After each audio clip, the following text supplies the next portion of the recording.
അസ്സലാമു അലൈക്കും വറഹ്മത്തുള്ളാഹി വബറകാതുഹു. പ്രിയപ്പെട്ട സഹോദരങ്ങളെ, വിശ്വാസികളെ, ഇന്ന് നിങ്ങളോട് സംസാരിക്കുമ്പോൾ എൻ്റെ തൊണ്ട ഇടറുന്നുണ്ട്, നെഞ്ചു പിടയുന്നുണ്ട്. കാരണം നമ്മളൊന്ന് ഉറങ്ങി എഴുന്നേൽക്കുമ്പോൾ അല്ലെങ്കിൽ ഒരു നേരം ആഹാരം കഴിക്കുമ്പോൾ പോലും ഓർത്ത് ലജ്ജിക്കേണ്ട, അള്ളാഹുവിന്റെ മുമ്പിൽ തല താഴ്ത്തേണ്ട ഒരു വലിയ സങ്കടത്തെക്കുറിച്ചാണ് എനിക്ക് സംസാരിക്കാനുള്ളത്.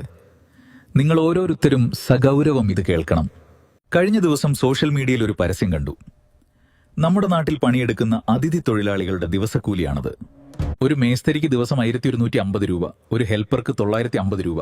മാന്യമായി പണിയെടുക്കുന്നവർക്ക് ആ തുക കിട്ടണം, അതിൽ നമുക്ക് സന്തോഷമേ ഉള്ളൂ. എന്നാൽ ആ പരസ്യം കണ്ട നിമിഷം മുതൽ എന്റെ ഉള്ളുലയ്ക്കുന്നത് മറ്റൊരു മുഖമാണ്. നമ്മുടെ പള്ളികളിലെയും മദ്രസകളിലെയും ഉസ്താദുമാരുടെ മുഖം. പ്രിയപ്പെട്ടവരെ, നമ്മൾ എപ്പോഴെങ്കിലും ചിന്തിച്ചിട്ടുണ്ടോ, ഒരു അതിഥി തൊഴിലാളിക്ക് കിട്ടുന്ന ഈ ദിവസക്കൂലിയുടെ പകുതി പോലും തികച്ചു കിട്ടാത്ത എത്രയോ ഉസ്താദുമാർ നമ്മുടെ ഇടയിലുണ്ടെന്ന്?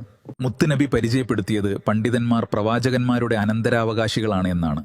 അള്ളാഹുവിന്റെ ദീനിനു വേണ്ടി ജീവിതം സമർപ്പിച്ചവരാണവർ. നമ്മുടെ മക്കൾക്ക് ആദ്യമായി അള്ളാഹുവിനെ കുറിച്ചും റസൂലിനെ കുറിച്ചും പറഞ്ഞു തന്നത് അവരാണ്. നമ്മുടെ വീടുകളിൽ ഒരു മരണം നടക്കുമ്പോൾ ആ മയ്യത്ത് കട്ടിലിനരികിൽ വന്ന് നിന്ന് നമുക്ക് വേണ്ടി അള്ളാഹുവിലേക്ക് കണ്ണീരൊഴുക്കി ദുആ ചെയ്യുന്നത് ഈ ഉസ്താദല്ലേ? ആ ഉസ്താദിന്റെ ഉള്ളിലെ സങ്കടങ്ങളുടെ കടൽ നമ്മൾ എപ്പോഴെങ്കിലും കണ്ടിട്ടുണ്ടോ? നമ്മൾ മനസ്സിലാക്കാൻ ശ്രമിച്ചിട്ടുണ്ടോ? നമ്മുടെ വീടുകളിൽ വിലക്കയറ്റത്തെക്കുറിച്ച് നമ്മൾ ആവലാതിപ്പെടാറുണ്ട്. എന്നാൽ ഒന്ന് ആലോചിച്ച് നോക്കൂ, ഇതേ വിലക്കയറ്റമുള്ള നാട്ടിലാണ് തുച്ഛമായ ശമ്പളം വാങ്ങി ഈ ഉസ്താദും ജീവിക്കുന്നത്. രോഗം വന്നു കിടക്കുന്ന ഉമ്മക്കോ ഭാര്യക്കോ നല്ലൊരു മരുന്ന് വാങ്ങാൻ കാശില്ലാതെ, കടം ചോദിക്കാൻ പോലും അന്തസ് അനുവദിക്കാതെ പ്രയാസങ്ങൾ ഉള്ളിൽ ഒതുക്കുന്നവരുമുണ്ട്. മറ്റുള്ളവരുടെ മുന്നിൽ കൈനീട്ടാൻ അവരുടെ ഈമാൻ അവരെ സമ്മതിക്കില്ല. ആ മൗനത്തെ, ആ ക്ഷമയെ നമ്മൾ അവരുടെ സംതൃപ്തിയായി തെറ്റിദ്ധരിക്കരുത്. അന്യനാട്ടിൽ നിന്ന് വന്ന് കല്ല് ചുമക്കുന്നവന് കൊടുക്കുന്ന മിനിമം കൂലി അള്ളാഹുവിന്റെ ദീനീ സേവകരായ പണ്ഡിതന്മാർക്ക് നൽകാൻ മഹൽ കമ്മിറ്റികൾക്കും നമുക്കും ഒരുമിച്ച് പരിശ്രമിച്ചാൽ അവരുടെ സങ്കടങ്ങൾ മാറ്റാൻ സാധിക്കില്ലേ? ഒപ്പം അതവർക്ക് എത്ര സന്തോഷമായിരിക്കും.